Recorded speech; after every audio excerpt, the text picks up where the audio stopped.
Welcome to Blunt on Business. I'm Rich Laster with GrowExpand.com, and this podcast is all about cutting through the noise so you can make more money in your business. Today, we're talking about the 3 stages of B2B conversion, and we're going to go high level here because I've only got 15-20 minutes with you, but the full blog is visible at blog.growexpand.com. So we want to talk about B2B conversion, i.e., how do I take the people that I am interacting with in my business from acquaintance to prospect to lead to client? Because if they don't become client, what the hell were you doing all of this for? So we're going to get right into that after a word from our sponsor.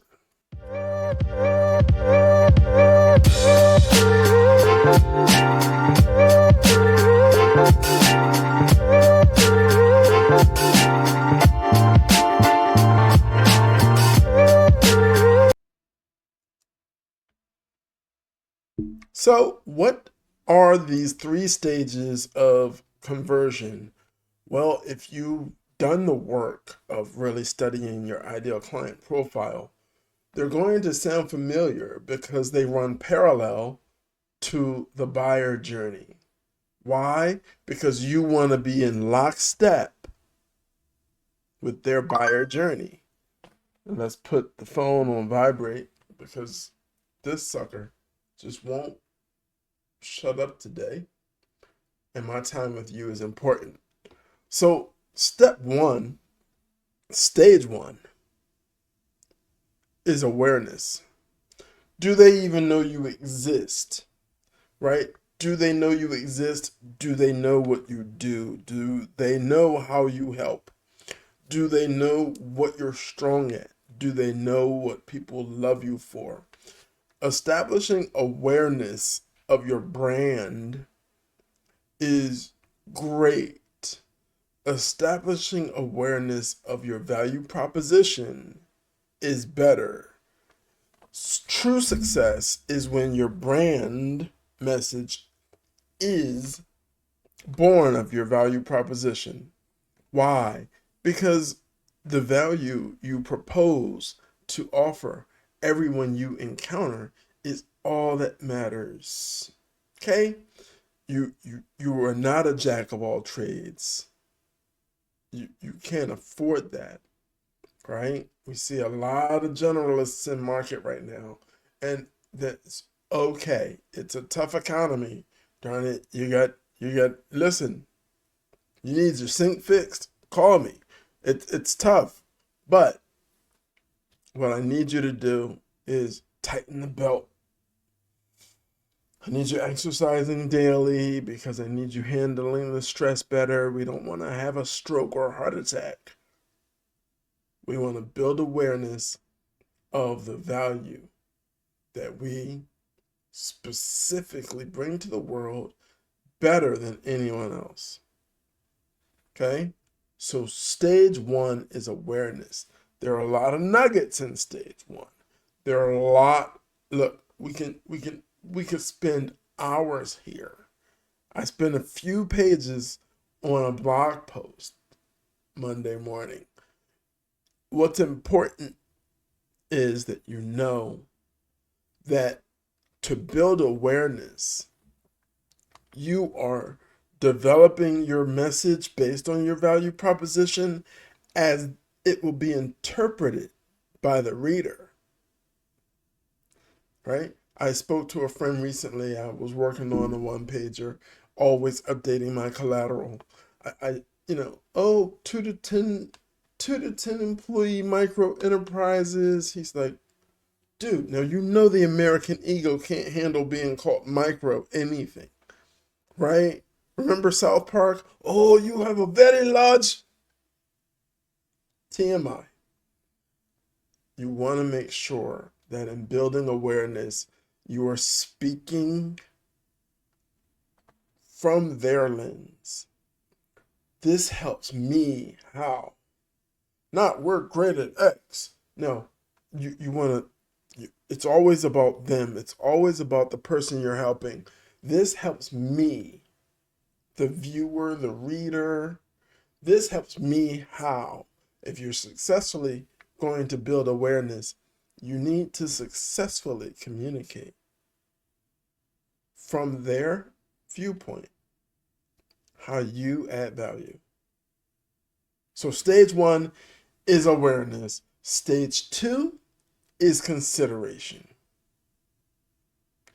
They're curious. How do you know they're curious? In some way, form, or fashion, they've engaged with your business, with you, with your social media, with a blog post. They've grabbed time on your calendar via your link tree. I don't know. But what I do know is that consideration of you is never going to friggin' happen if you got the awareness piece wrong. And if consideration does happen, are you sure it's going to convert? We want to convert. It's all about converting those opportunities, those prospects into leads, those leads into clients. It's all about converting. So if it's all about converting, what I need you to understand is that there is no stage more important than another. The components in each stage, okay, they're going to depend on who your ideal client profile is, what your value proposition is, but you build awareness to get someone who actually values, who has a need, who's curious about, who has had a need in the past, who may have a need in the future. These are the people you want to engage with. Until you engage with everyone swiftly and successfully and effectively, you're not going to find clients. How do I engage during consideration stage to move that person to client? Remember, if awareness is all about value proposition, how you help them, then consideration is what? Consideration is all about them. It's all about them. You're asking open-ended questions. You are pre-qualifying this prospect in case they become a lead. You're asking questions to see what's going on that they're having this conversation with you. What triggered them to engage in the first place? But before you go trying to sell, be sure to answer briefly, short, concise, like small, bite-sized chunks. Answer their question, then ask the question, right? They engage now. You answer and engage. We typically, start at a retainer of 2,000 or 3,000 a month, depending on the client, and go as high as 10,000 a month, with our performance-based fee being respectively and inversely related to that. Why? Because they asked. They're either ready, if they're asking about pricing, they're ready to pull the trigger, or they're shopping. Guess what? You don't care. You don't care. Oh, I don't like to talk to people shopping. Why not? They might choose you. You want to make it about the value more than the price, though. If you've built awareness well, and if you have engaged during their consideration phase, this is the stage that you really get to help them get off the fence. Maybe they're shopping, maybe they're not. No one does what I do. There are people that look like they do what I do, but I have my hand in every client relationship. You're not going to find a freaking sales consultant or sales executive that does that. Most are trying to make more money, right? So they're passing you off to a partner or a subcontractor or an employee as fast as possible. That's one of my big differentiators. Only people that work with me know that. But in the consideration phase, one of my questions is, do they know what their sales cycle is? Because most people want instant results. And I'm not Jesus Christ. You know what I mean? I'm not turning water into wine for you. But I'm going to help you and we're going to be successful, but we're going to ride this train together. How are you engaging with them while they're asking their questions and trying to avoid the fear of having buyer's remorse? They don't want to hire you and then hate you a week or two later. So stage 1 was awareness. Stage 2 is consideration. This is where they are considering their options. And you want to be the biggest help in that consideration process. You want to be honest, you want to be direct, but you want to be curious as hell.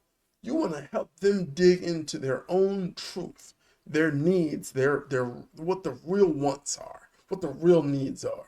Yeah, you got a goal you need to hit, but let's keep it 100, as the kids say. Your ego couldn't take another failure.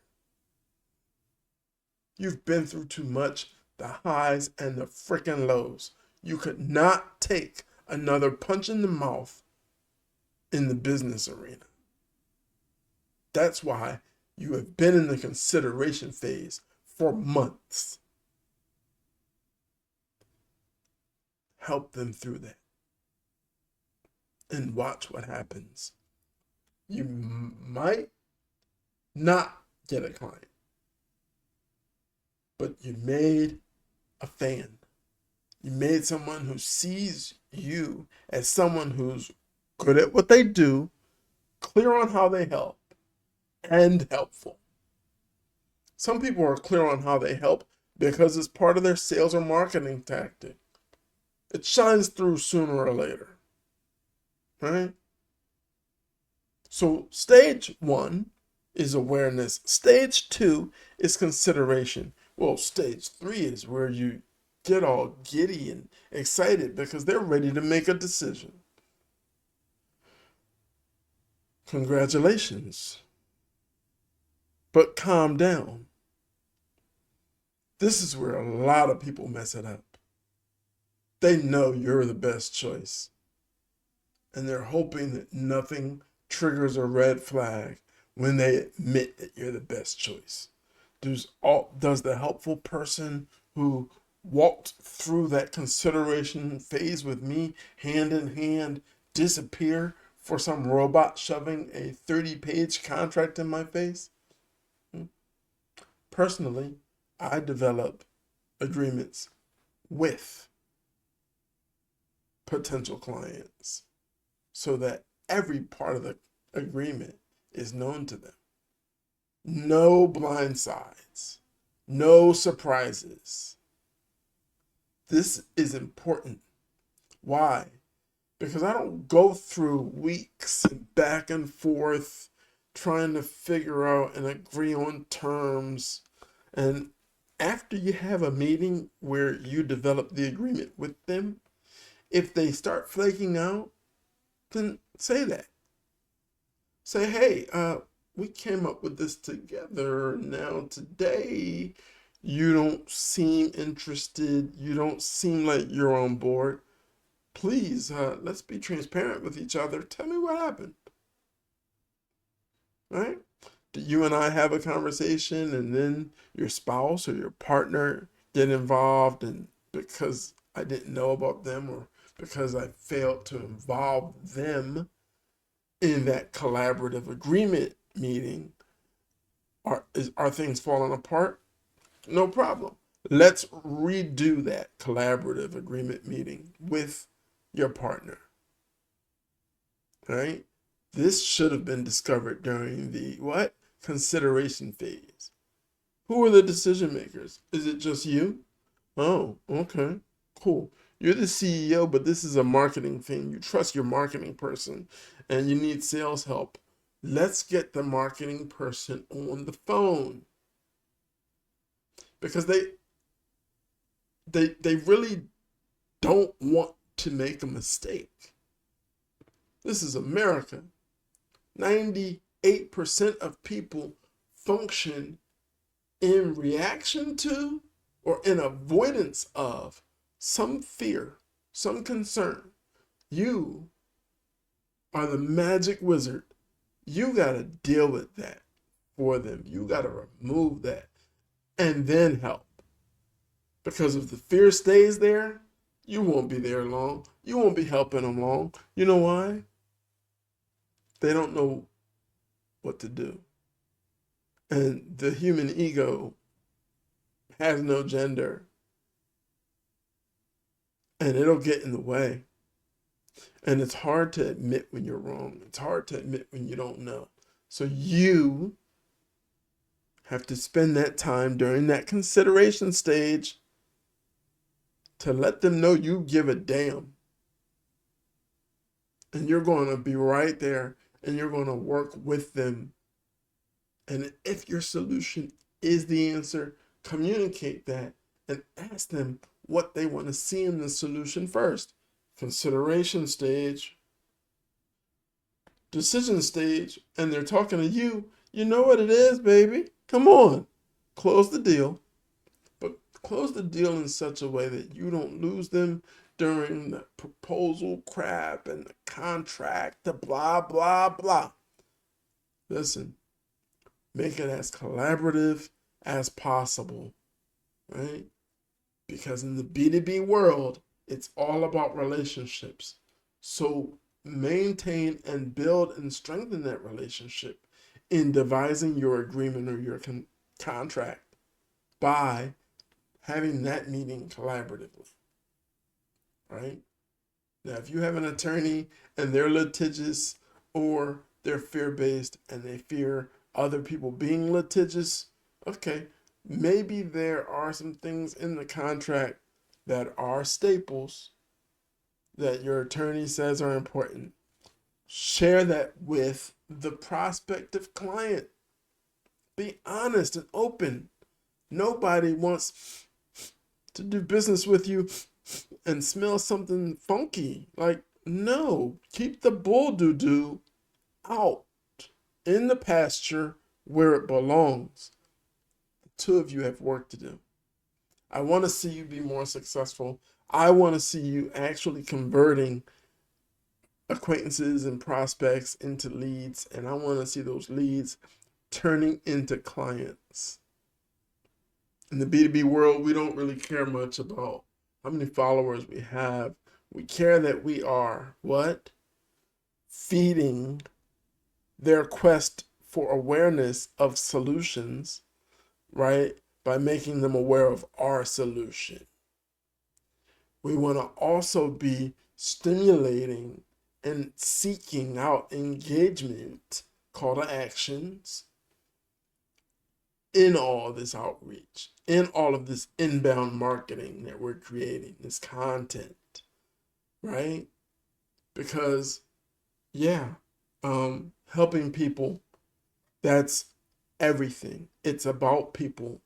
But people, number one, is the client. So to convert better, these 3 stages are your everything, right? I'm Rich Laster with growexpand.com. If this was helpful, if you need more information, visit the blog at blog.growexpand.com.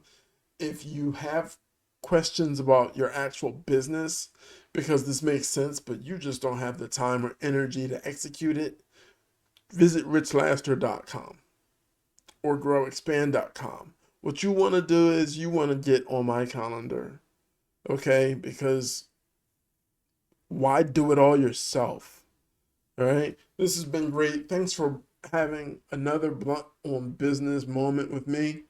And now A word from our sponsors. A bit about our company.